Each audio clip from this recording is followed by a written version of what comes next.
তুই কাকে পেতে চাস সেটা যতদিন না জানতে পারছি না আমি শান্তি পাচ্ছি লাই। দেখো, পিওর লাইফ কিন্তু আমাদের ফোকাস লয়। সিরিঙ্গে ছ্যাঁচড়ামি করবে আর করতেই থাকবে। ওটা নিয়ে আমাদের মাতামাতি করলে হবে লাই। আর পিওর লাইফের সবে মাত্র একদিনের শেয়ার ড্রপ করেছে, তাতে আমাদের কি বলো দেখিনি?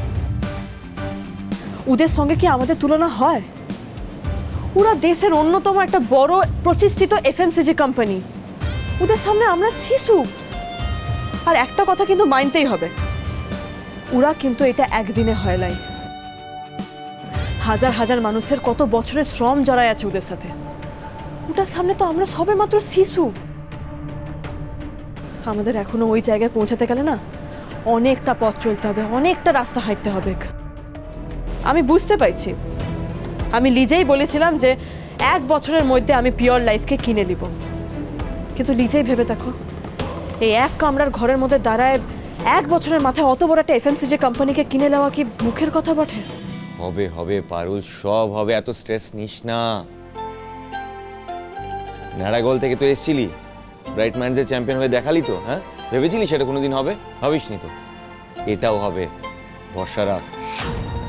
জানি তো হবে, ওই বিশ্বাসটা রয়েছে আমার নিজের ওপর, এমনকি ওই বিশ্বাসটা তোমাদের সবার প্রতি আমার রয়েছে। কিন্তু শুধু মুখের কথা বললেই তো আর হয় না, আমি সেই কথাটাই বলছি আর কি। আর তোকেও বলছি রান, সিরিন হারলো কি আমি জিতলাম এসব নিয়ে এখন আর চিন্তা করিস নাই। এখন তুই নিজের নাটকের ওপর ফোকাস কর। আজ সন্ধ্যেবেলায় তো নাটকের কম্পিটিশন বটে, চল একবার ফাইনাল রিহার্সালটা করে নি। গুড থট, রিহার্স তো করতেই হবে। আজ জিততে তো আমাকে হবেই। আজ আমার বেস্ট পারফরমেন্স দিতে হবে, নইলে আমি নিজেকে পারুলের যোগ্য প্রমাণ করতে পারবো না। দাদু যখন একবার থিয়েটার করার অনুমতি দিয়েছে, আর এতদিন পর যখন নিজের ফিল্ডে কিছু করে দেখানোর সুযোগ পেয়েছি, তখন প্রথম সুযোগেই সিক্সার তো হাঁকাতেই হবে। আজ কিন্তু তোর উপর অনেক কিছু ডিপেন্ড করছে পারুল, প্লিজ চলাস না। ঝোলাবো কি রে?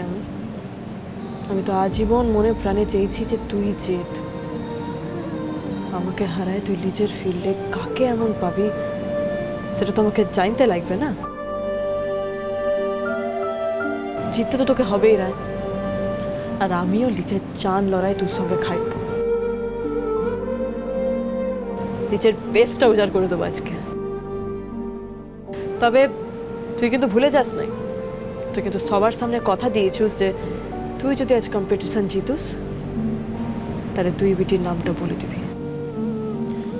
রায়ন বাসু নিজের কথার খেলাফ করে না, জিতলে ঠিক বলবো। এত কাণ্ড করে সংযুক্তা ধরা পড়ল, তোকে রাভা থেকে নিয়ে এলাম। আমার তো সবে সুখের দিন শুরু হয়েছে রে, কিন্তু তুই কাকে পেতে চাস সেটা যতদিন না জানতে পারছি না আমি শান্তি পাচ্ছি লাই। এবার এই কনফিউশনটা ক্লিয়ার করতেই হবে। একবার শুধু তুই জিতে আয়, পরের বোঝাপড়া পরে করবো।